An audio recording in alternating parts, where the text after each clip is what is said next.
Pork tenderloin, the filet mignon of pig. Pork tenderloin often comes as two in a package. This is a super tender, cheap, and great way to prep meals for the week.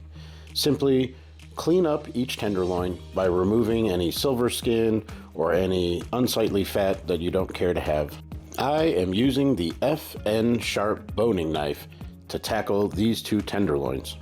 Tenderloins are always tapered, and what I'm doing is just calling squaring off the tenderloin by cutting off a chunk from each end. How much of that you cut off is up to you.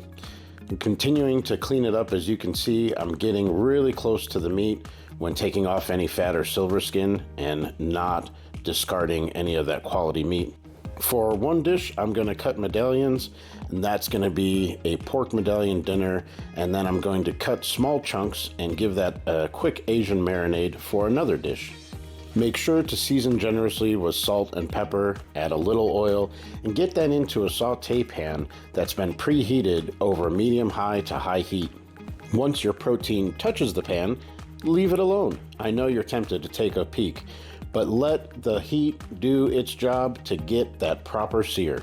This is going to take about 6 to 8 minutes per side. When ready, flip each over and make sure there's just a little oil on your tenderloins.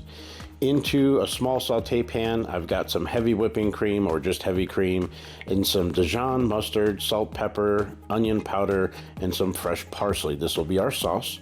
And then I took some potatoes and cut them into coins and shallow frying them for a finished meal.